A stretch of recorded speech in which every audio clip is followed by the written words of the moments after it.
Before the sun rises, Mary Magdalene comes to the tomb, and everything changes. The stone is rolled away, the grave is empty, confusion turns to wonder, sorrow gives way to joy. In John chapter 20, verses 1 through 18, we're going to encounter the turning point of all history, the resurrection of Jesus Christ. But it's not just an empty tomb that changes everything, it's the voice of the risen Lord calling Mary by name, just as he does each and every one of us. Her tears are met with triumph. She becomes the first to proclaim, I have seen the Lord. So we're going to look in on how the risen Christ turns despair into hope right now on Thy Strong Word. Good morning, dear saints, and blessed Advent. Today is Tuesday, December 17th, and you're listening to the program where each weekday morning we explore the Holy Scriptures through which God bespeaks us righteous and nourishes our faith. I'm your host, Pastor Phil Booe of St. John Lutheran Church in Laverne, Minnesota. And today we are pleased to say that Thy Strong Word is underwritten by the Lutheran Heritage Foundation. I'm always happy to say that, and I want you to support them, but not just because they're sponsors of the show, but because of all the great work they do. People all over the world are learning about Jesus and the faith through their own language, because that's the mission of LHF. They translate and provide key Lutheran Christian resources into languages for countries all over the world, so that new believers and church leaders and everybody in between have the tools they need to grow in faith. So visit lhfmissions.org to learn about how you can help share these life-changing books. They provide them free of charge to those who are looking to have outreach ministries. And again, that's lhfmissions.org. Nothing left but to go and check them out, and I hope you do. And while you're there, go ahead and send me your questions, comments, or thoughts, or anything you want to say to my email, thystrongword@kfuo.org. And you can also find me on X and on Facebook. I'm on there usually. I don't know. I don't spend as much time on there as some people do, but I'm on there every now and then. All right, let's invite my guest to the show. Have him come up front and center. It's the Reverend John Shank. He's the pastor of Trinity Lutheran Church in Edwardsville, Illinois. Pastor Shank, welcome back. Well, good morning. God's blessings. Blessed Adventtide to you. And I'm sure you're quite busy getting everything ready for the celebration and the nativity and everything going on. But it's wonderful to be here. It's wonderful to then look at where the birth of Christ is going, the point and purpose of why he is our Emmanuel, God with us. Indeed. How are you guys celebrating Advent? Anything special or new? Or maybe I should say Christmas, since it's so close. Yeah, I guess it's not different or not new, but continues to be the same way that Christians have always celebrated the Nativity, maybe at different times or whatever. But yeah, we have church at 5, 7, and 11 on the Christmas Eve, and 10 a.m. on Christmas. So if you're in the Edwardsville area, come and celebrate and sing and have a wonderful candlelight services with us at Edwardsville. Yeah, that's wonderful. Absolutely. Edwardsville, Illinois. You have a lot of opportunities there to worship. We only have a few services. We must be a little smaller than you, but it's so nice. Christmas and Easter, of course, is kind of, it's very well known among church leaders and pastors that you see a lot of people that you don't see the rest of the year. And, I think that's what we've always struggled with in terms of leaders who genuinely want folks to be encountering this gospel message, not just during the big events, but all year long. On the other hand, though, it's hard to get too upset when you see people in worship, and you hope people will see the value in it more often. But yeah, it's sort of an interesting time period where we encounter a lot of people who probably don't think about Christ much during the year. Yeah, I think if we look back to the biblical accounts of those days, of the birth of Christ, of the resurrection of our Lord, there's not very many people there, as we will study. It's uniquely sparse, and yet the celebration is still packed with heaven. So no matter if you have a bunch of services and they're packed, or it's just a few people gathered in the pews, we're reminded that Christ is the one who calls these people maybe the shepherds, or later on the Magi, or here with Mary Magdalene. He's the one who calls us to see his birth. He is the one who calls us to recognize and hear Jesus call us by name. So no matter the number, it is our Lord doing the calling and doing the saving. So we will rejoice nonetheless, no matter how many people or maybe how few, doesn't matter, because heaven itself is filled with the praise of Christ. Indeed. And that's what we're going to keep in our hearts as we move forward today, because we have just previously, yesterday, walked through John's account of Christ's crucifixion. And we ended that, of course, with him being kind of hastily, it seems, from the text, put in the nearest tomb.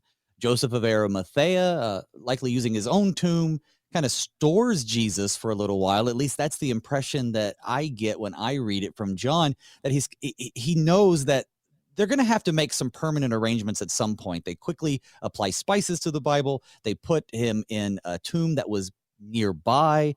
And all of this is predicated in the fact that, they want to get his body down before the Passover.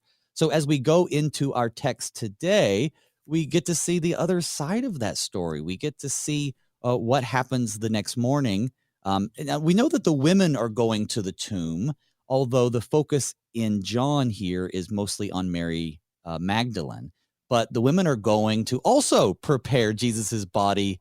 I've always just presumed, and maybe you could have some insight into this, that they just either don't know that it's already kind of been done, or as is something that we all experience, the women disciples were just like, yeah, no, obviously we're going to have to go and do it the right way. So what do you think? Do you have a dog in that fight? What do you think that is the motivation for the women going to the tomb? I think it's the latter. I really do believe it's the latter, that they know that there's things needed to be done in haste, because the other gospels really make it clear that Mary Magdalene and some of the other women were there. They were there, and they were, either sitting or standing there across from the tomb as all these things were being done, which helps us to understand, how do they know where to go? How do they understand about the stone that had been rolled there? So they know all these details because they were personally there as eyewitnesses of all the events of the crucifixion, all the events then of him being taken down, and then they went and rested on the Sabbath day themselves. Now, some people have questioned why we only sort of see Mary in John. One of the commentators, or several of them actually, have kind of come out and said, well, one thought, and I want to see if you agree with this or have a different view, is that maybe this isn't the reason why the other women aren't mentioned is because at this time the women aren't there. Perhaps Mary, separated from the rest of the women, either came early, maybe just a little bit early, maybe a lot early. How do you reckon that? Is this just focusing on Mary's experience and the other women are there but not mentioned? Or is this a separate event? How do we understand Mary kind of coming to the tomb and John just seems to be focusing on her? Yeah, I think that's a very good question. I think when you take a look at all the four gospels together, there are times where it seems hard to harmonize them. And I think there are times where that is helpful, where maybe objections or maybe even accusations of contradictions are laid before Christians' feet, or maybe you have got a friend in the faith that is struggling and saying, they went off to college and they're told that there are thousands and thousands of these contradictions in the Bible. It can't be trusted or whatever. And I think there are times where we can harmonize it. I think there are times where we shouldn't, where we should allow each gospel to just stand alone as its own account, because it's got its own details. And I think there are maybe something in between where we can say the details of each account are not contradictions. Just because they're recording different things doesn't mean that the details themselves are contradictory, where one detail cannot stand with a different detail of a different gospel at the same time and be logically acceptable, right? Here in this gospel, One way to look at it is, like you said, Mary goes earlier. Another way is to say, no, they went at the same time, but because it's Mary and because it's who the other people we have coming up here with Peter and James, it becomes their specific eyewitness account. Not that the other women aren't there, or not that there isn't, the Emmaus disciples or anything else, but we're here speaking about them, and they have a real unique tie together because of what happens on that day between these three. And I kind of fall in that line where they're all the women, as many as 5 or more women are going to the tomb at one time early in the morning. In fact, in John's gospel, it kind of makes it clear that they're going even before the sun has been raised. But as they go, taking the other gospels, the sun is rising. And before they get to the tomb, the sun has begun, or there's a light of the day that has been raised up. But when they get to the tomb, they notice what they've been discussing along the way. I believe that's Mark's gospel, kind of makes it clear that they've been talking about the problem being the stone. How are we going to handle this problem? And when they get, or at least get approaching it and get near to the tomb, they see the problem that they had, or they thought was the biggest problem, has been removed. The stone has been rolled away. And my thought is that Mary now leaves. She goes with great haste. She runs to the disciples. So that's where I see their separation. I don't see the separate. My take, and I can understand it could be harmonized or it could be slightly different. Maybe they're separated beforehand, but my feeling is that they're separated at this point. But there is a separation between Mary and some of the other women. No, I think that's all very helpful. And, and for those who don't speak sort of theologian, I can tell you that at the start, Pastor was kind of gently redirecting me, because one of the things that we're always told to do, and it really is important, is to try to resist the urge, though, to bring in a bunch of details from the other gospels, even though those details are important and they are certainly cohesive. When we do that, sometimes, and I think it's right to point out for folks at home too, sometimes we miss the point that's trying to be made. So I do think it's valuable to kind of say, oh, well, why are we just talking about Mary? But at the same time, let's not let sort of those unanswered questions distract us from what John is trying to communicate. But I think that is helpful for those who are thinking, hey, what's the deal? As you said, people are going to be confronted with this idea that Scripture is not in harmony with itself. And that couldn't be farther from the truth, even when compared to other ancient writings. Yeah, and there's just times where we can jump to the other gospels, like when we say, okay, well, who is this Mary person? Well, Luke's gospel really helps us over there. In Luke 8, it talks about the women who support Jesus and the disciples financially. And it talks about Mary and how 7 spirits, she was released from their oppression, or however you want to say it. So she had this miracle, this healing. God, through Christ, healed her of this 7 spirits. So yeah, it's not that we should create impenetrable wall between the gospels. I don't mean that at all. That one gospel can't inform the other.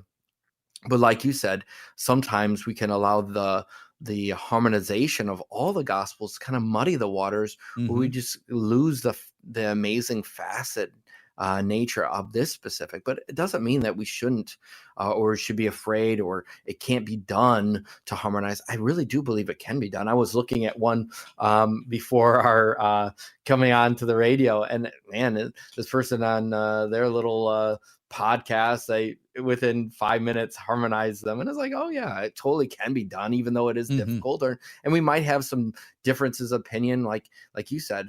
Could they have been separated before? Could they have been separated after? The back and forth of the women from the tomb to the disciples, there can be difference of opinion, because we're maybe even supplying some logical answers to the texts that aren't there, even as we look at all 4 of the gospels. But it doesn't mean that they're contradicting. It doesn't mean that there's different details so that they can't be one message of all the stories, of all the legends together, of this is how Christ was raised, and this is the interaction with all of them throughout. Though I would say, I don't know if it was Nagel or some other theologian I was reading or listening to at some point, where they were kind of pointing out the struggle and reminding us that after Christ has been raised, he doesn't act the same way. Just because he's coming, and you hear it with some certain denominations that have a certain bent about Christ in the flesh, right? Right. After his resurrection, he's on my altar and your altar and around the world all at one time.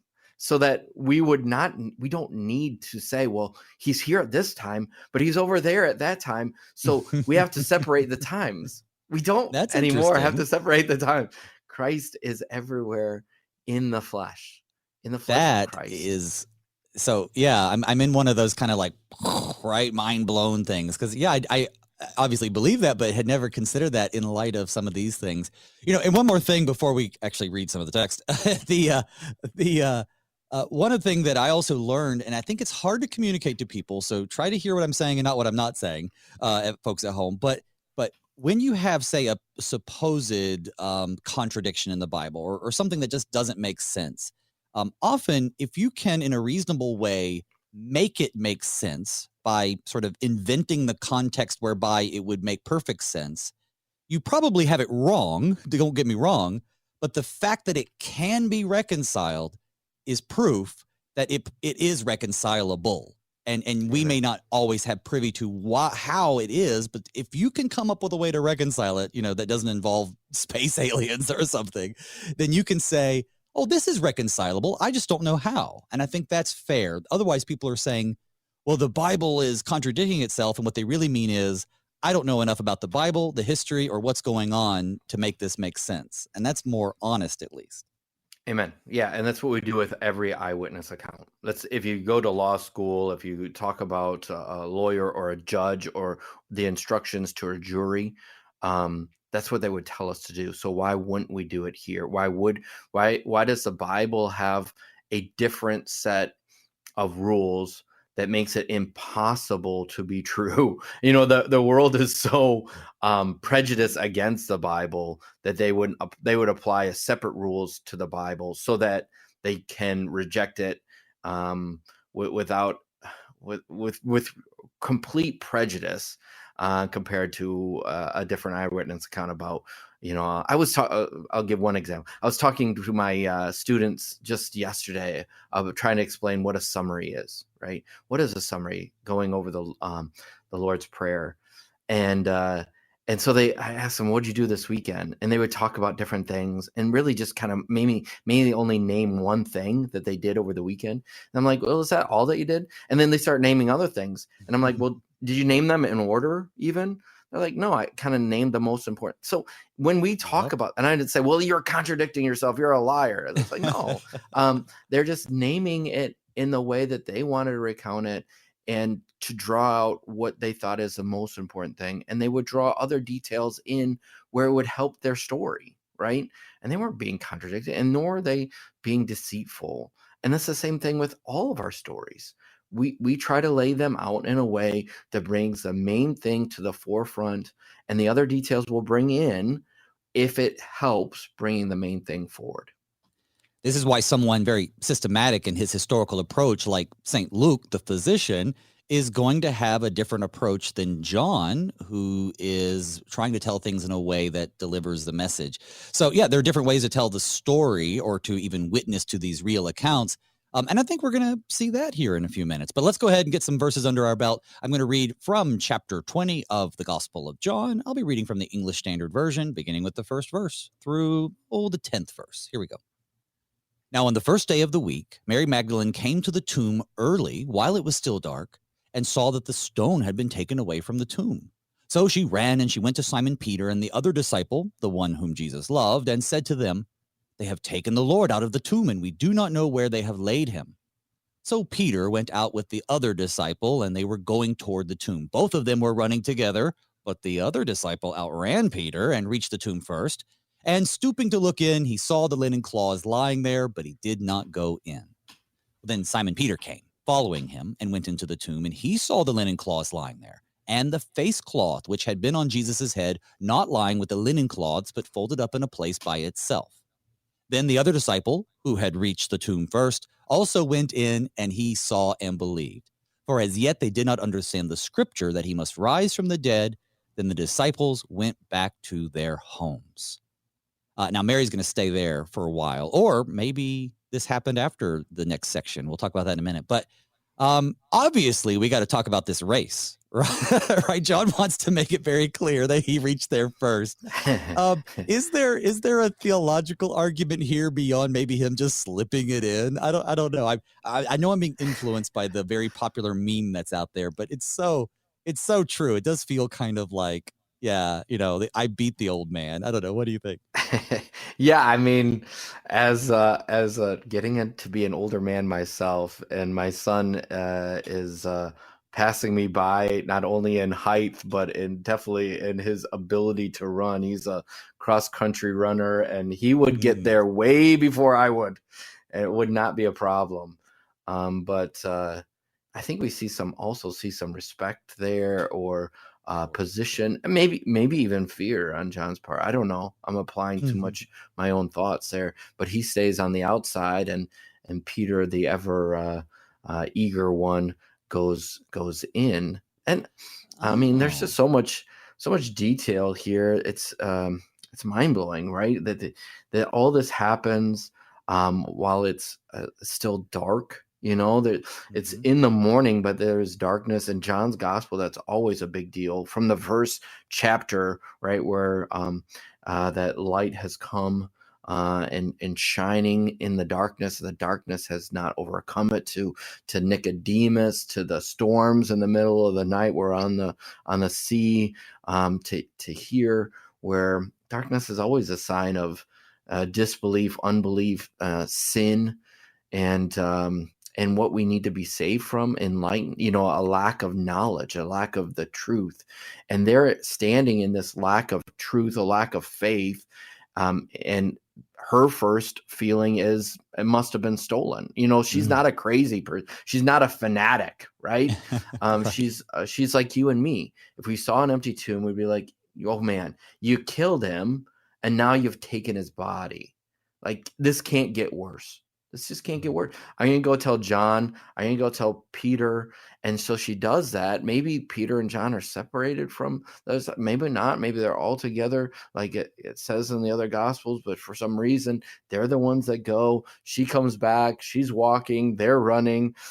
She maybe filled with, all of her mourning and tears, and just overcome with grief because her Lord is dead. And they've now taken his body. They get there. There's the discussion of how he got there first, but then what they see is what is the big deal. Mm-hmm. In discussion of who got there first, mostly I was just joking, but I don't want to gloss over something you said that I've never really picked up on, but I think it's valuable in a sense. That, yes, of course, he does mention twice explicitly, and then maybe even 4 times implicitly, that, he's running and he beat Peter there, but he didn't go in first. And I don't necessarily think it's fear. I would very much lean towards, even though he kind of beat Peter is still going to be a more senior disciple, apostle. I do think there might be some respect there. But even if there's fear, we see Peter, he busts right in, no question. And as someone who, throughout my life, before I became a pastor, I was a private investigator for a while. I was also in physical security. I worked for a special police firm. I worked at the mall as a security officer for a long time. So I've been in experiences where something happens and it's surprising, and maybe it's an emergency or maybe it's not. And this plays out so real. First person finds it. They don't know what to do. They start speculating. They rush to just anybody. But in this case, she rushes to some friends and certainly spiritual companions, and maybe even leaders, of course, right? So she calls them. They run over. They check it out. They run back. She stays behind. this scene, as it's unplaying, is exactly what would happen if something terribly surprising happened and you don't know what's going on. And ironically, at the same time, I think, and they don't say it, this is complete speculation, but it makes me wonder if they're also maybe running through their head not only who stole Jesus, but, they accused us of doing that we would do this very thing, that we would take Jesus's body and claim that he raised from the dead. We find that out in a different place. So, maybe they're worried about that too, and the witness. There's all kinds of things that we can't even understand what's going through their head. But you're absolutely right. The most important thing is they come there and it is empty. We are right up against a break, so we're going to take it. But when we come back, I want to hear your thoughts just a little bit, because we did a whole special on this. But I want to hear your thoughts about the linen cloths, of course, and certain shrouds and places, maybe. So let's talk about that when we get back from the break. Folks, don't go anywhere. Pastor Shank and I will see you on the other side.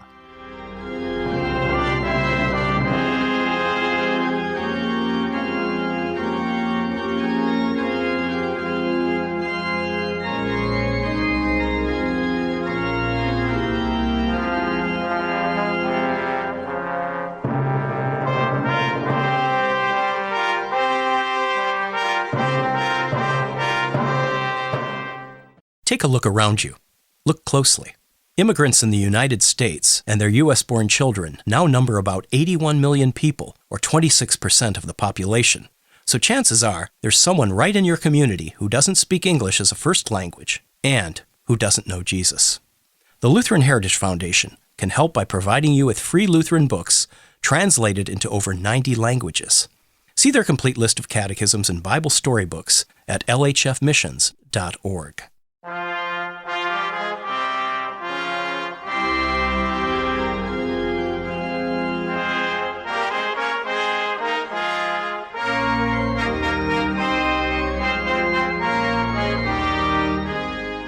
Welcome back to Thy Strong Word. I'm your host, Pastor Phil Booe. With me today is the Reverend John Shank. He's the pastor over at Trinity Lutheran Church in Edwardsville, Illinois. And just want to take this time as we're coming back from break to remind you about the email address, thystrongword@kfuo.org. Be sure to shoot me an email. Say hi. Tell me where you're listening from. Doesn't even have to be a question, but it could. It could be a question, a comment, a complaint, a concern, a compliment, whatever you want to say. Go ahead and say it. And I'll respond. I'll respond in kind. So don't be mean. But anyway, send me an email. We'll get you on the show. All right. So let's get back to the tomb here. So we have Peter and John. John outruns Peter, mentions it twice explicitly. Peter gets there. He goes in. It's kind of probably a multi-room tomb here. Typically, it's like an outer chamber and then the inner chamber. It's dark. It's dark outside. They go in. I'm sure there are torches. They see that the body of Jesus is gone, right? And we know that it was bound in linen cloths with the spices according to the burial custom of the Jews. We learned that from the previous chapter. So while we do admit that it was done in haste, it certainly was done properly, or at least to the best, a couple of old Pharisees could do. They're going to do the good job. So in any way, they put him in this tomb. When they arrive, it says, stooping to look in, he saw the linen cloths lying there, but he didn't go in. So he sees them. So he's seeing through either it's just one chamber or he's seeing all the way through. Peter comes and he sees the linen cloths lying there.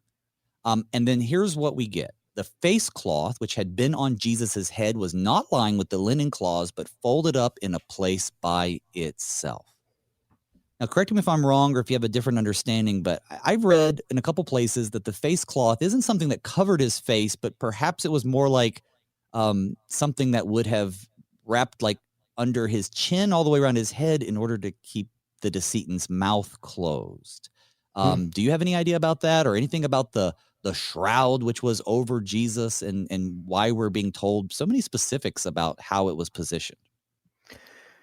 I guess for me, I don't know. I haven't studied about the burial rites of the Jews outside just having like the same knowledge that most people have about why do they do this and then what do they do after time has passed. You're here in one part of the tomb for a time, and then once some time has passed, a gathering of what remains, and then you can use that part of the tomb again.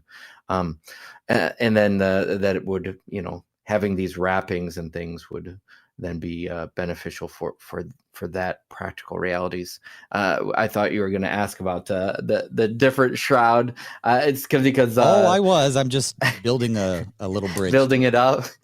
I guess when it comes to that shroud, I if you look at that shroud, it definitely doesn't seem to fit this depiction.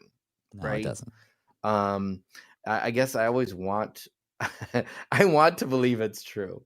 I want to believe it's true for the 3D depictions and AI usage and things like that. Or maybe even I want to believe it's true because, if my Lord was wrapped up in these cloths, would I just, throw them away? I mean, we don't even treat flags that way. We don't just throw them away. We dispose of them in a certain way. And this was used to hold the body of my Lord who was sacrificed for me. So I kind of want to believe that they would say, I'm going to hold on to this, and I'm going to be reminded that my Lord was here, but now he is risen. But not to be contrarian, but once your Lord is risen, do you care about the burial cloths anymore? I guess we still care about the tomb. You know what I mean? Well, true, fair. So at some point, it's like, these markers of where Jesus did certain things are still important to us, that this is the place where, or at least some people say this is the place where he was laid, and let's build a church there. And this is the place where our Lord was crucified, and let's build a church there. And so I guess in a very practical reality, I see why Christians want to do that, because they want to be reminded that this is a historical event. This isn't a fairy tale, and this is his real body laid here. So I guess I understand that, but it just doesn't seem to fit the biblical description of that shroud. So just 4 days ago, presided over by the Archbishop of Paris and attended by members of the Equestrian Order of the Holy Sepulchre, the crown of thorns, which adorned Christ's head, was ceremoniously returned to its historic home at Notre Dame. I don't for a minute, I'm sorry, folks, but I don't believe that it was the crown of thorns that adorned Jesus's head. Despite our desire perhaps to save such relics and souvenirs, I think if you know a little bit about anything really about church history, I think that you're going to find that both of these things and all Luther said there were enough nails from the Holy Cross Yes. to shoe every horse in Saxony. So it was such a big business in the Middle Ages that it really kind of taints most of it. But with all that said, I think it does speak to, just as our guest was saying, it does speak to a desire within us to have our faith backed up with concrete evidence. And I don't think that's bad. I think that's how God's designed us. At the same time, faith is very much a virtue and, frankly, very much a gift. Who could believe that even Jesus rose from the dead, regardless of how many proofs you had, if you are well aware that generally people don't do that. So I think that God condescends to our need for concreteness in our faith, and that's why he does his means of grace through things like regular water and bread and wine and even the pastor and preaching and fellowship. These things are concrete concrete ways that we express a really ephemeral faith. We can't just really describe faith or draw a picture of faith. So I don't fault people who look to those things, and I don't think that their faith is weak because they're demanding proof. And if they are demanding proof, their faith is weak. But I mean, I just see it as a natural desire of humans to also kind of say, "Hey, look, what I believe is reasonable." And so, again, I don't fault them, but I agree with you. I don't think it's necessarily consistent. But so why are we being told then about this face cloth and this? One thing I read, and maybe this is spot on. I've never really thought about it. I'm just going to be straight up. But if his body was stolen, they would. Well, Yeah. they wouldn't have taken him away naked, right? Right, They would have right. taken him in his claws. And you would have taken the time. I mean, if you were stealing and there's these guards out there, you're not going to take the time to fold it up and put it away. You know what I Right. mean? All this is, and there's a lot that we can say about all these details in preaching, right? That the cloth, there's just so much, even with like Luke's gospel, not to draw on another one, but I'm going to break my own little thing. But like, he was wrapped up and laid in a manger, right? And he's wrapped up and placed in the tomb. And now that need to take on our own sin, he's done that, right? There's so much preaching. There's so much homiletical application that we can do here. One part that always strikes me, and it hit me again, because we talked about the apologetics of it, right? The apologetics of all these details and the needing of the answer.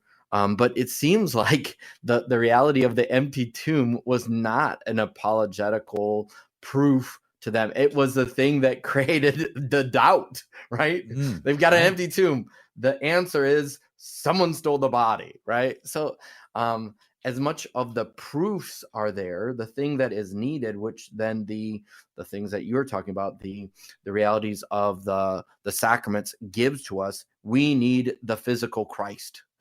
The thing that we actually need is the physical Christ in order to believe. And that's what's given to us in the sacraments. That's what's given to us in the preaching. The physical Christ, the risen Christ comes, and that's what they need in order to believe. That's fascinating to me, and I think it also might speak a little bit to some of our iconographic arguments between each other sometimes, like, say, do you have a corpus on the crucifix or do you just have a blank cross? Why do we wear crosses around our necks instead of like little depictions of empty tombs? And and I don't think it actually settles any of those issues, but I think it speaks to them in the sense that when we have Christ on the cross, we see Christ. When Christ is off the cross, we have to infer that Christ has resurrected from the dead. And while we believe that, and maybe a blank cross would communicate that, and I think it does in some way, it still takes an extra step. So I like this idea of the reason why we have images of Jesus, whether it be on a cross, a crucifix, or whether it's little baby Jesus in your manger set. You are making images of Jesus. The thing is, are you worshiping those images or God himself? And so I love this idea that God knows that we're very cathartic people, and he sends us himself in the sacraments, and as you said, they need to see Jesus for faith. And I don't know, maybe I'm taking this a step too far, but that's just one of the things that popped in my head. Yeah, I think it's it's a very good thought, right? That what preaches the thing the best, and I would agree with you. Having Christ on the cross does a really good job of preaching that Jesus Christ died for you, right? Mm-hmm. Now I'm not going to fight that with. I didn't win that at my own church. We got a processional cross, and we were talking about and now it doesn't have a corpus, but I'll wear one. I'll wear one with a corpus on it. But at one of my churches, I have to say, we had a processional cross. Well, actually, no, we had an older cross that I personally made into a processional cross by adding a nice pole to it, but it did not have a corpus. And so I said, I'll just order one and put one on there, and with everybody's blessing, mind you. And I didn't really think that through when it arrived. And I'm like, okay, I guess I have to attach the Jesus to the cross now. But thankfully it was with flathead screws, not little nails. So yeah. And so, that's all we're, as a church and as pastors, that's all we're trying to do. What preaches Christ clearly and rightly. And so when we preach him on a Christmas morning or on an Easter, we want to make it clear who this Christ is and what he has done. And so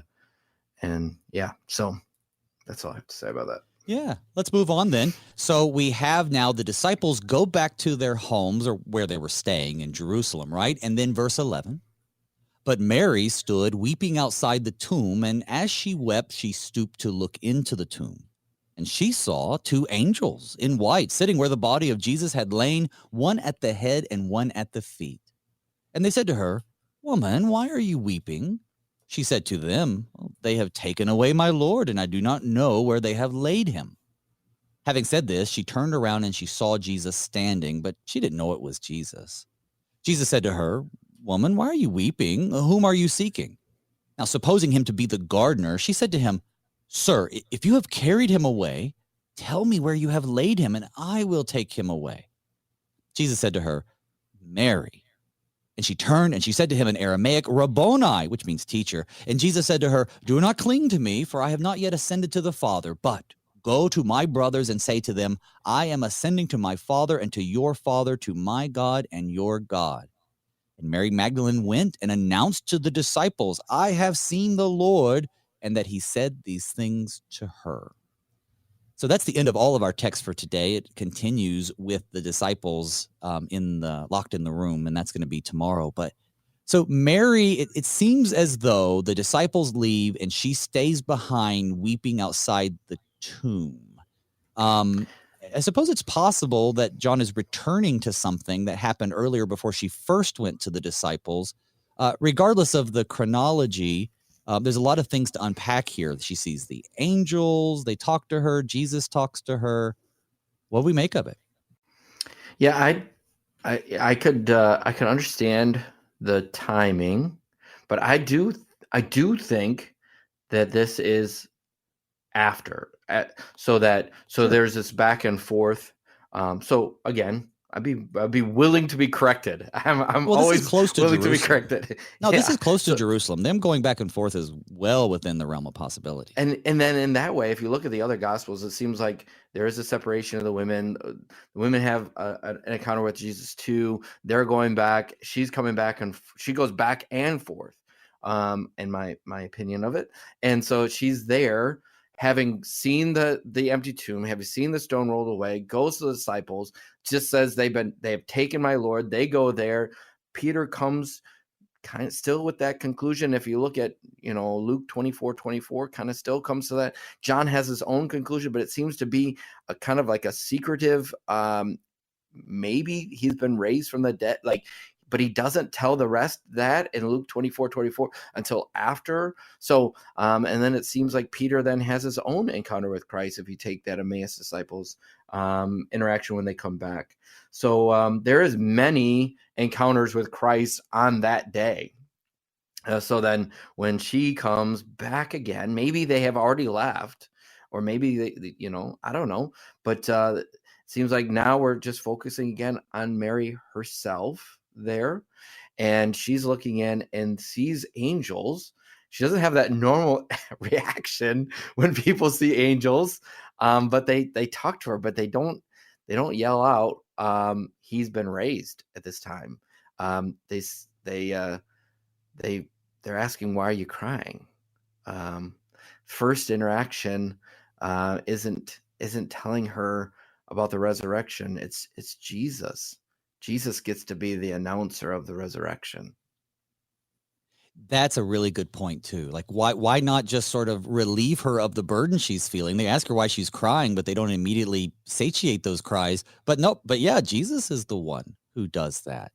And that's why John's gospel's a little unique, right? Because if the storyline is that way, where she goes, empty tomb, runs back, the women are there staying, they see the angels inside, or angel, then angels inside. Why are you looking for the living amongst the dead? And they go back and they're like, they believe it, but for amazement, they don't tell any. They're like, they're just like shell shocked with this knowledge. And then they all kind of come together, and then they say more, right? That's how I see it. When he says Mary, and she turns around and she says Rabboni, right, in Aramaic. I think it's fascinating because, he calls her by name. And certainly, obviously that's going to preach. That's easy.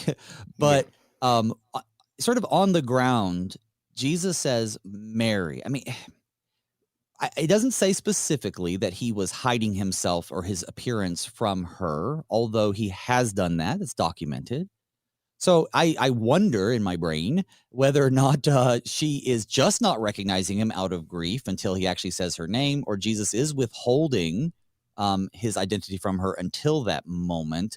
I don't know if it actually matters in any way, but it is interesting. Jesus kind of saying, leading her along to, and both the angels too, if you would have listened, essentially, you would not be weeping. You'd be rejoicing.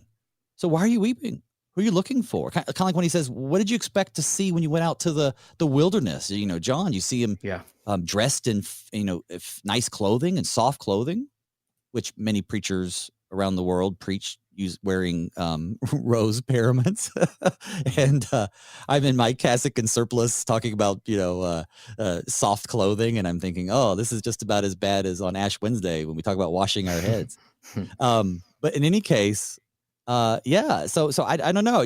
Is he leading her to confess something before he reveals it? What is this interaction? Yeah, I love that. Yeah, he is, and it's not just for her now. Like when he asks her, "Woman, why are you weeping? Whom are you seeking?" I really believe that becomes thematic for everyone reading this gospel. Everyone reading this gospel, everyone coming to this moment on an Easter Sunday sunrise service, because that's the reading for the sunrise service, right? Nice. Everyone who is coming to church on any Sunday morning, that visitor who's coming and sitting in the pews, who are you seeking, right? What are you here to see? I love that you brought in the whole John the Baptist. It's the same thing. What do you want from God? What are you seeking God in the flesh? Are you seeking to be reconciled to the Father? Are you seeking an answer to death? What are you even here for, Mary? What are you seeking? And then she answers it in her way. What is her I'm seeking the dead body of my friend. Right. He ain't dead. That you're seeking the wrong thing. And for all of us, we're seeking the wrong thing until Christ calls us by name. We're seeking something that it's not right. It's only in the word of Jesus that he grabs hold of us and says, that's not what you need. You need this. You need my resurrected body. You need a savior who has brought to fulfillment everything. And that's his answer then. His answer is a fulfillment of everything. It's a fulfillment of everything. See, I told you you'd preach. No, it's great though, right? I mean, that's exactly it. Jesus calls us by name, and we recognize him for who he really is in his call. And I mean, she could have very possibly, I don't like to play that game too much, but she could have very well said, nope, I saw you die and that you can't be him. You're not the real guy. You're an imposter, and run away. And, just to continue the analogy, plenty of people do. Jesus calls them to faith and they say, nope, not what I was expecting or what I was wanting or what fits in with my worldview. So she recognizes him at his word when he calls her by name. And then we get this little confusing part for the last section of our show today. And he says, don't cling to me because I've not yet ascended to the Father. That's a tough one. Maybe it's not for you. For me, I have a little hard time understanding exactly what he means. Like don't touch him or don't, hold or grasp onto him because he's still got to ascend. Is there some, I don't know. How do you take it? I preached it a couple different ways and tried to wrestle with it with my people, but I don't know that I've landed on something really good. Maybe today will be the day. What do you think? Isn't that something when we look back over our sermons and we disagree with ourselves? It happens. Well, you grow in faith, right? Yeah. You're like, I don't know if that's really right in that sense. Because it's not like the main thing, right? The main thing isn't how she's clean. It's not like, oh, we disagree about the means of salvation, but what is Jesus really saying here? And I really do like how Dr. Reinwick has talked about it, and I'm sure when his commentary comes out, it'll be very enlightening about this is not the means by which we apprehend, we hold. This is not how salvation is. Us holding on to me in this garden. You need something more. I am not done in the fullness of salvation for you because I'm going where? I have not yet ascended where? to the Father. But it's not just to the Father, because then he goes on to say, but go tell my brothers and say to them, I am ascending to my Father and your Father, to my God and your God. So that's what he is doing. The ascension is absolutely necessary for our salvation. Apart from the ascension, we cannot be saved. He has to go and take humanity where it was intended to be. And that connects this part of the preaching of the gospel of verse 17 and 18, back to verse 1 of 20, where it's the first day of the week, where so he's not just taking us back to Genesis chapter 1 and leaving us there. Genesis chapter 1, the creation. He's not just recreating us. He is, but he's taking that new creation and bringing it to its end. It's telos. It's where was it intended to be? It was intended to be at the right hand of the Father, where we will be in the resurrection. We will be there in God's presence, seeing him face to face. That's where he's going, because that's what he has done. And that's now what you have. You don't just have me in the garden, Mary. You have me at the right hand of the Father. And he's not just my Father. He's your Father. He's not just my God. He is your God. I've done it. I have saved you, and I have given you, I will be giving you to the Father in my ascension. That's why you need me to go. That's where you need me to go. And I think something that is missed is that we often might focus a little bit on Jesus saying, your God and my God, and then suddenly people want to start taking that apart as if that's a new phrase for Jesus. It's not. I think what's mostly scandalous that Jesus says that we skim over is that he literally says to them that God the Father is your Father. Now the Jews would have thought about God as Father, but really only in the sense, if I'm not mistaken, that he is the Father who created the people, and so he's like the patriarch. But this is very familial in the same way that when Jesus says that he is the Son of God, or God is his Father, to the Jews, and they want to kill him, he's telling us, but through Mary here, that now because of what he's doing, God is our Father, not just in a patriarchal kind of, he started everything off way, but in we can go to him like a dear child goes to their dear father. What is very personal and natural to Jesus, he is my Father, which is the most scandalous thing, as you said, that Jesus says, this is my Father, very personal. So what they would have been okay with is this collective. He is our Father, right? In the sense of the nation. But he's saying, I am Israel. I am the one. So therefore, he is my Father. But because he is my Father, he's no your Father. And how is that? Because you're my brother. And isn't that the most scandalous thing? That's right. That God, through his Son, has reconciled us to himself. That Jesus is actually our brother now.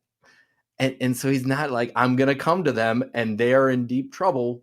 I'm going to punish. He's go tell my brothers this, that now, because they're my brother, they have my Father as their Father.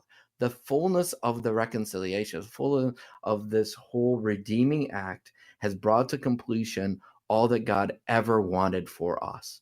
And all that God ever wanted for us is to be united to us. And we see it perfectly in our Emmanuel, God with us, right? It is just, it's a perfect text to be connecting us now to the resurrection, but for us as we look ahead to the birth of Christ and to celebrating this one who was born for us, has brought about the fullness of what God ever wanted for us. He did it through his Son. Well, I think that's a wonderful way to end our lesson today, and that's exactly what we're going to do. I'd like to thank my guest, the Reverend John Shank. He's the pastor of Trinity Lutheran Church in Edwardsville, Illinois. Thank you, brother, for being on the show. Well, thank you, and Merry Christmas. Merry Christmas to you. All right. Doubt, fear, locked doors. These are the marks of the disciples after this event that we talk about today. Of course, that is until Jesus enters the room. When we cover the rest of John 20 tomorrow with Pastor Jacob Herkamp, we're going to witness the risen Christ bringing peace to those who are fearful, commissioning even those who are uncertain, but of course offering tangible proof to folks like Thomas who are unbelieving. those who demand to see and touch, he gives them that, but he also points them to something greater, the confession that Thomas will make when he says, "My Lord and my God." So all of that and a lot more is going to be discussed tomorrow, so I hope you join us for that. But until then, may God's peace and blessings be with all of you as we pray together. Father, keep us in thy strong word.